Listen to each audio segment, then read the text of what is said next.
Up with the Partridge.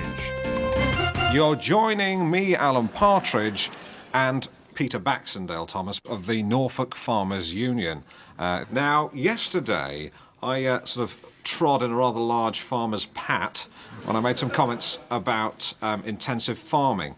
Where did I go wrong? Well, I think your comments were ill-founded. They were deeply ignorant. They showed a complete lack of understanding of modern agricultural methods and simply served to highlight the sort of intense stupidity that farmers encounter from armchair pundits who forget to think before they open their mouth. But with a full and frank apology that you're about to give us this morning, I'm sure you can dig yourself out of this rather ugly hole. Yeah. Sorry.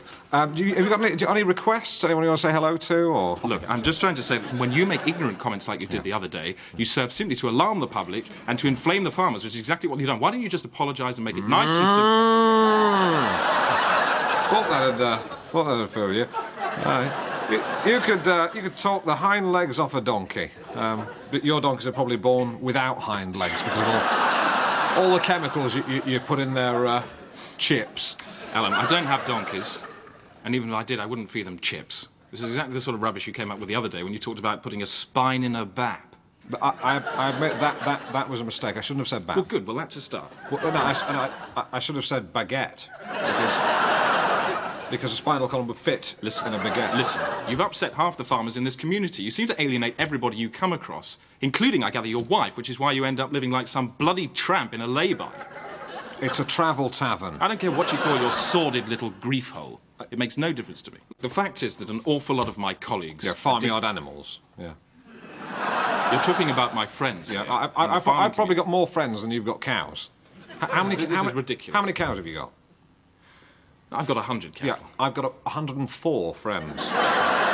I don't see what this is going to gain you. Why don't you just issue a frank and full retraction of what you said, and you get yourself out of a lot of silly bother? Yeah, you are a big posh sod with plums in your mouth. I don't think it's got anything to do with class. And the plums have mutated and they've got beaks.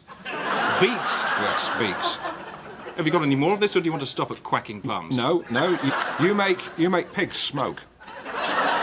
I want to know where you think you earn the right to go swanning off on these ludicrous swans. You feed beef burgers to swans. Do I? Yes, you do. All right, well, perhaps you can tell me what's wrong with feeding beef burgers to swans. Oh, what? Well, if you fill a swan's stomach up with beef burgers, it's full of fat, it'll float better. That's why we do it. Really? No, you complete cretin. I'm just contributing to this total farce. What else are you going to accuse me of? I'll tell you what. What? You farmers, you don't like outsiders, do you? Like to stick to your own? What do you mean by that? I've seen the big-eared boys on farms. Oh, for goodness sake, don't resort to... If you see a lovely field with a family having a picnic, and there's a nice pond in it, you fill in the pond with concrete, you plough the family into the field, you blow up the tree and use the leaves to make a dress for your wife, who's also your brother.